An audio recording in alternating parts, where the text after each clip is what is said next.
अस्सलामुअलैकुम जी। मैं आज आपके साथ शेयर करने लगी हूँ अलसी की पिनियों की रेसिपी। और जिन लोगों ने इसे टेस्ट किया हुआ है ना, वो समझ सकते हैं कि ये कितनी मज़े की चीज़ है।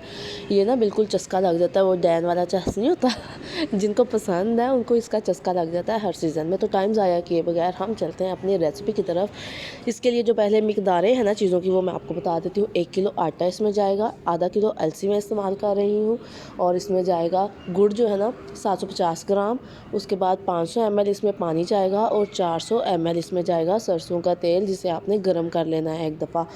अच्छा जी, अब हमने सबसे पहले ये करना है कि गुड़ की चाश को बनने के लिए रख देना है। जो 500 ml 500 से 600 ml तक आप पानी इस्तेमाल कर सकते हैं।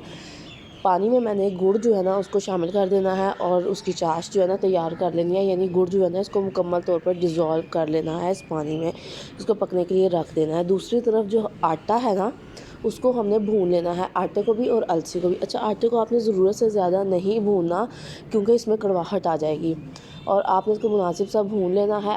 आटा जब भून जाता है ना तो इसकी बहुत प्यारी सी खुशबू आने लगती है। अलसी को भी जो है ना आपने हल्का सा ड्राई रोस्ट कर लेना है। इसका फ्लेवर जो है ना बहुत अच्छा हो जाता है ड्राई रोस्ट होने के बाद। जो है ना पट पट पट पट करने लगे ना, समझे ये भून रही है। ठीक है, आपने इसको बहुत ज़्यादा नहीं भूनना, चीज़ जो है कड़वी कसाली हो जाती है। और जो आटा है वो भी आपने थोड़ा थोड़ा करके भूनना है, ताकि वो बहुत अच्छे से भून जाए। अच्छा जी, एक तरफ गुड़ की चाश तैयार होने रख दी। जब वो चाश तैयार हो गई, यानी गुड़ जो है वो अच्छे से डिज़ोल्व हो गया, तो उसके बाद मैंने उसी पे तेल को गर्म होने के लिए रख दिया था, और जो हमारी अलसी है ना उसको हमने पीस लेना है। अच्छा, आप चाहे तो बिल्कुल पाउडर फॉर्म में कर लें। मैंने जो थोड़ी सी दानेदार रखी थी, जैसे आपको अच्छी लगती है आप वैसे कर सकते हैं। इसके अलावा ड्राई फ्रूट जैसे आप चाहें, इसमें जो चाहें इस्तेमाल कर लें। मैं सिर्फ मूंगफली इस्तेमाल कर रही हूँ। इसको भी जो है ना, मूंगफली को भी हमने थोड़ा सा ड्राई रोस्ट कर लेना है। ये आपकी अपनी चॉइस है, इसकी क्वांटिटी मैं आपको नहीं बता रही। उसकी वजह है कि आपको जितना अच्छा लगता है आप ऐड कर सकते हैं। किशमिश भी ऐड कर सकते हैं, नारियल भी कर सकते हैं, जो आपको पसंद हो। अच्छा जी, ये सब स्टेप्स हो गए। अभी जो हमारे ड्राई इंग्रेडिएंट्स हैं, इनको जो है ना हमने बहुत अच्छे से मिक्स कर लेना है इस आटे और अलसी में। ठीक है, सबसे पहले आपने आटे और अलसी को मिक्स करना है। उसके बाद आपने जो है वो इसमें तेल मिक्स करना है, मूंगफली मिक्स करनी है, और एंड पे जो है इसमें हमने वो गुड़ की चाश डालते जाना है और इसको मिक्स करते जाना है।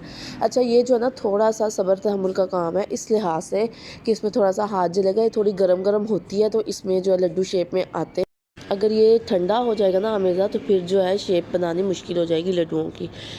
तो बस इस तरह से हमने इनको फॉर्म दे देनी है। यानी जो आप चाहें, लंबे, गोल, मटोल, चौड़े, फीने, फदोड़े, जैसे आप चाहें इनको अलसी की जो पिनियाँ हैं उनको आपने बना लेना है। बस ये हमारी बेहतरीन किस्म की जो है ना अलसी की पिनियाँ तैयार हैं। ज़रूर ट्राई कीजिएगा और बताइएगा कि आपको ये रेसिपी कैसी लगी है, और दुआ में याद रखिएगा। ज़िंदगी रही तो फिर हाज़िर होंगे मज़ीद पुट्ठी सीधी रेसिपीज़ के साथ। मुझे दीजिए इजाज़त। अल्लाह निगहबान।